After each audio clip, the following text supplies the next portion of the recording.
最近，电影《牛来》因为制作过于粗糙，上映前7天仅有200人观看，票房仅区7000块，意外冲上了热搜。各位好，我是在美国代孕了15个孩子的中年立功。今天咱们聊一聊为什么《牛来》这个电影还真代表了哀股。这部前无古人的烂片，不仅在社交媒体上炸开了锅，甚至直接把中国股市里那些名字里带牛字的股票，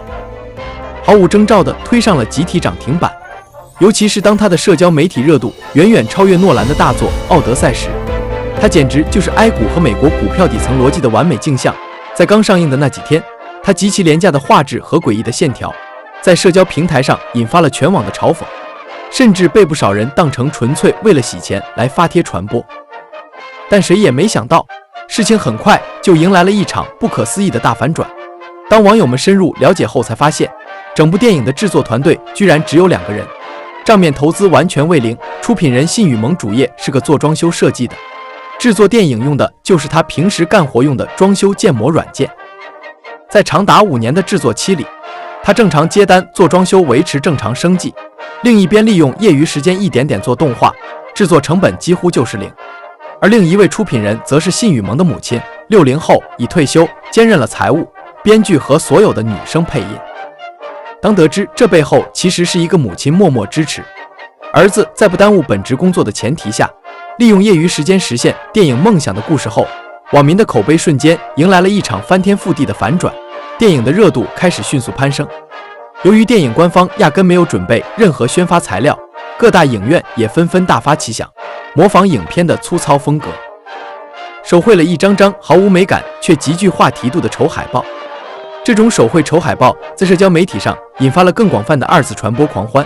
最终这部零成本的作品票房一路冲破1000万，甚至向2000万迈进，不仅挤进了全国票房前10，甚至有望超过冯小刚耗费巨资打造的《抓特务》。在正常的商业世界里，这种粗糙的起点本来叫绝对的死刑，叫彻底的灾难。就是这么一部粗制滥造到极点的作品，靠着口碑反转和影院经理手绘的丑海报，愣是在市场上换来了2000万级别的票房奇迹。真正让人感到匪夷所思的是，这股狂欢风潮居然一路吹进了国内的哀股市场，因为这部电影叫《牛来》。哀股市场居然莫名其妙地火了一批名字里带牛字的股票，在没有任何基本面利好，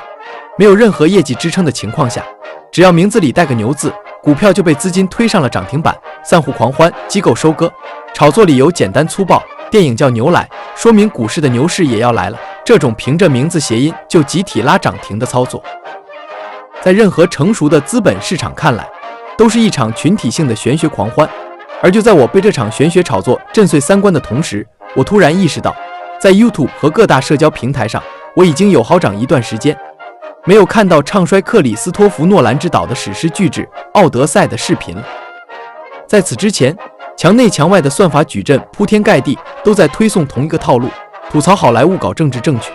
选了个黑人演员来扮演绝世美女海伦，甚至连埃隆·马斯克都跑出来公开反对。说实话，在各大平台算法信息流的日夜轰炸下，连我这个平时 CCTV 反着看的人都觉得这代表奥德赛彻底烂尾了。说来惭愧，我原本也打算顺应这个热点，把牛来和奥德赛放在一起做一期节目，狠狠嘲笑一下好莱坞的政治正确是如何毁掉诺兰这位大师的。于是我打开 Google 的 AI， 想让他帮我搜集一下奥德赛到底是怎么烂尾和砸盘的。然而 Google 的 AI 却狠狠给了我一巴掌，他检索出的实时数据清晰地指出，所谓的烂尾完全是子虚乌有。事实上，奥德赛不仅顺利上映，全球票房还出奇的好，甚至一举超越了诺兰之前的神作《奥本海默》。原来唱衰视频消失的原因，是因为电影正式上映后，观众口碑超级好。之前在网络上被各种营销号拿来大做文章，铺天盖地攻击的黑人女演员饰演海伦这个争议点，在电影正式上映之后，事实给出了最直接的答案。大家在影院里亲眼看到，女演员的表演极其扎实细腻，气场完全撑住了这个角色，根本没有某些网络传言里所谓的违和感。更重要的是，诺兰导演在剧情安排上也给出了非常严密且合理的解释。千百年来，人们总喜欢把特洛伊战争简化为了争夺一个美女而引发的史诗对决，但电影直接还原了冷酷的历史本质，攻打特洛伊城本质上完全是为了争夺爱琴海进入黑海的咽喉地理位置与地缘控制权。至于所谓的绝世美女海伦，不过是古代统治者们为了煽动士兵情绪，掩盖利益扩张而打出的一面道德旗帜罢了。当真实的艺术呈现与硬核的历史逻辑摆在面前，当权威的数据揭晓时刻到来，之前那些中国政府支持的大外宣媒体矩阵，只好连夜删掉视频，立刻集体失声。事实是，奥德赛的全球累计票房轻松跨过了10亿美元的大关。更具讽刺意味的是，在中国市场，奥德赛还是一刀未剪的完整上映，票房表现更是空前亮眼，甚至一举超越了诺兰此前口碑大爆的神作《奥本海默》。借着牛来和奥德赛这两部现象级电影，咱们正好来深入对比一下 I 股与美股这两个截然不同的金融世界。美国股票市场简直就是诺兰执导的《奥德赛》，他的制作团队是享誉全球的顶级巨匠，背后站着养老金、对冲基金和主权财富等极其强大的专业机构资金。第一是资金体量的数量级差异，美股的市场总市值高达75万亿美元以上，折算下来是国内 I 股约17万亿美元的 4.5 倍左右。更夸张的是单体与整体的反差，美股仅前10大科技巨头的总市值就已经超过了整个 I 股的总市值。在这样深不可测的资金池里，单指巨头每日的资金吞吐量和期权池都是天文数字。在 I 股靠几亿资金就能拉涨停，4亿坐庄控盘的戏码，在美股从物理层面就完全不可行。在 I 股可以随意操控大盘的庄家资金，放进美股池子里，连一丝涟漪都掀不起来。第二是底层法律框架与监管机制，美国实行的是英美法系，拥有严酷到极点的监管体系。如果你靠一场交易短时间内赚了大钱，亏钱的对手盘会随时起诉你。更狠的是，美股监管往往实行举证责任倒置，只要你的收益离奇异常，监管部门和法庭会默认你涉嫌内幕交易，必须由你自己掏出铁证证明清白。正如本频道之前介绍过的真实案例，几个月前，中国老鼠仓用内幕消息去美国用看跌期权赚钱，结果因为缺乏金融常识，偷到了华尔街巨头4个金库里，结果在美股严酷的举证体系面前，1毛钱都拿不走。第三是公司治理与价值回归，在美股，成熟的商业公司会主动通过注销式回购来提升股东收益，股票价格长期严格基于公司本身的真实价值，也就是盈利能力与技术突破。虽然过程中偶尔也会有政治正确或短期的舆论噪音，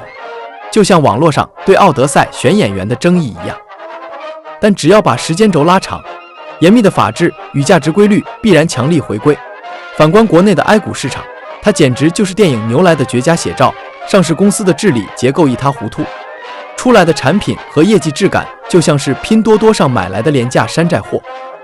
粗制滥造，毫无核心技术可言。很多公司上市的核心目的压根就不是为了把实体产业做大做强，更不是为了给股民分红，而是为了包装概念，拉高股价，最后高位减持套现，潇洒离场割韭菜。由于市场体量小，违规成本低，资金很容易就能拉出连续涨停板，而这个市场里的投资者更是充斥着大量缺乏专业分析能力的散户，大家炒股完全凭跟风和情绪，陷入一种群体性的投机狂欢。这正是为什么市场里频频出现电影叫牛来，带牛字的股票就能集体涨停这种极其荒诞的玄学博傻。在这个舞台上，每个人都觉得自己不是最后的接盘侠，只有自己是那个割韭菜大师。总结来说，